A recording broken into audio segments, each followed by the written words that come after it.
Bom dia, a graça e a paz do nosso Senhor e Salvador Jesus Cristo. Hoje nós estamos entrando no 13º dia do nosso projeto de 40 dias de oração e jejum com o tema Avivamento Verdadeiro. Essa semana trabalhando o tema Porque Precisamos de um Avivamento, e hoje o tema da nossa devocional, a 13ª devocional, Deus quer um avivamento espiritual. O texto de 1 Coríntios 15, de 24 a 28, nos diz o seguinte: Então virá o fim, quando ele entregar o reino a Deus, o Pai, depois de ter destruído todo domínio, autoridade e poder. Pois é necessário que ele reine até que todos os seus inimigos sejam postos debaixo dos seus pés. O último inimigo a ser destruído é a morte, porque ele tudo sujeitou debaixo de seus pés. Ora, quando se diz que tudo lhe foi sujeito, fica claro que isso não inclui o próprio Deus, que tudo submeteu a Cristo. Quando, porém, tudo lhe estiver sujeito, então o próprio Filho se sujeitará àquele que todas as coisas lhe sujeitou, a fim de que Deus seja tudo em todos. Também o texto de Efésios 5, 25 a 27, nos diz o seguinte: Maridos, ame cada um a sua mulher, assim como Cristo amou a igreja e entregou-se por ela para santificá-la, tendo-a purificado pelo lavar da água mediante a palavra, e para apresentá-la a si mesmo como igreja gloriosa, sem mancha nem ruga ou coisa semelhante, mas santa e inculpável. Deus é soberano e tem tudo sob o seu controle. A Bíblia afirma que em Cristo tudo subsiste, o que significa que todo o universo está apoiado e funcionando em Jesus Cristo. Dentro deste domínio de Deus há um plano escatológico, ou seja, Deus criou tudo com um propósito e está dirigindo tudo para este fim. Deus não revelou todos os detalhes do seu plano, apenas algumas facetas, para que nós, que o seguimos, vivamos pela fé.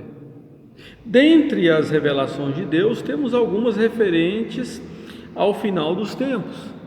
O texto acima afirma que virá o fim quando Cristo entregar o reino a Deus, o Pai. Notem bem que Cristo está construindo um reino, e este propósito nunca poderá ser abalado ou obstruído pelo império do mal. Ao contrário, vidas estão sendo resgatadas deste império e transportadas para o reino de Deus. Portanto, quanto mais a igreja for efetiva na obra missionária, mais vidas serão libertas do domínio das trevas e o reino estará sendo completo. O avivamento espiritual fortalecerá a igreja nesse propósito divino. Outra parte deste processo é que a igreja, que é a manifestação visível do reino, é chamada de a noiva de Cristo. E no segundo texto de Efésios 5, 25 a 27, a palavra afirma como ela deve estar preparada para aquele dia especial que a Bíblia chama de o casamento do Cordeiro. Notem alguns detalhes da noiva de Cristo no texto. O primeiro detalhe é uma noiva amada por Cristo. Diz o texto, assim como Cristo amou a igreja. Apesar das falhas dos homens, a igreja é amada por Cristo. A graça de Deus é tremenda. Ele sempre dá uma segunda chance, mostrando o seu amor e perdão. A Bíblia diz que nada pode nos separar do amor de Deus que está em Cristo Jesus, o nosso Senhor. O segundo detalhe é uma noiva santificada por Cristo. Diz o texto, entregou-se por ela para santificá-la, tendo-a purificado pelo lavar da água mediante a palavra. É uma igreja purificada pelo lavar da água mediante a palavra. A verdadeira igreja de Cristo tem a marca do sangue de Jesus. Ela é justificada, santificada, remida e tem a garantia do perdão da cruz do Calvário. Nenhuma condenação há para os que estão em Cristo Jesus. A palavra de Deus tem um importante papel nesta purificação. E o terceiro detalhe, que é uma noiva perfeita. É uma noiva amada por Cristo, é uma noiva santificada por Cristo, é uma noiva perfeita, para apresentá-la a si mesmo como igreja gloriosa, sem mancha, nem ruga ou coisa semelhante, mas santa e inculpável. Notem algumas características da igreja: noiva de Cristo, gloriosa, sem mancha, nem ruga ou coisa semelhante, mas santa e inculpável. Apesar de todas as limitações humanas da igreja, no dia das bodas do Cordeiro, veremos esta igreja totalmente preparada, sem nenhuma mancha, santa, inculpável e cheia da glória do Senhor. Com certeza, um avivamento espiritual levará a igreja a ter estas qualidades, aperfeiçoando-se e preparando-se para aquele grande dia. Louvado seja o nome do Senhor. Deus está mais interessado do que qualquer um de nós em que a sua igreja esteja repleta da vida de Jesus Cristo, para manifestar o seu poder ao mundo, implementando o reino aqui na terra. Participe fielmente e fervorosamente desse plano de Deus.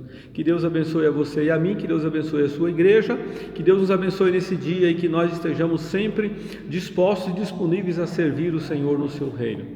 Os motivos de oração para o dia de hoje: ore para que cada membro da igreja conheça os propósitos de Deus para este mundo. Peça ao Senhor Jesus que santifique e fortaleça cada membro da sua igreja. Ore para que venha um avivamento espiritual que leve a igreja a cumprir os propósitos de Deus. Ore para que Deus manifeste o seu poder curador e restaurador da nossa cidade, restauração espiritual, restauração física, no nome de Jesus. Que Deus repreenda a expansão desse vírus aqui na nossa cidade. Vamos orar? Deus, eu quero colocar diante do Senhor a vida de cada pessoa que está participando desse projeto, que vai receber essa devocional, e orar a Deus para que o Senhor mande um avivamento espiritual no coração de cada um de nós, e esse avivamento seja de tal maneira que nós vivamos com o poder e autoridade do Senhor e vejamos os milagres do Senhor acontecendo. Livra, Senhor, a nossa cidade da expansão desse vírus, cura os enfermos, console os enlutados e traga esperança aos aflitos nessa oportunidade. Nesse dia, Senhor, toma conta de todos nós e faça da tua igreja instrumento de bênção nas tuas mãos. Nós oramos em nome de Jesus. Amém e amém. Tenham um bom dia na presença do Senhor Jesus. Uma ótima quarta-feira para todos vocês. Deus abençoe a todos.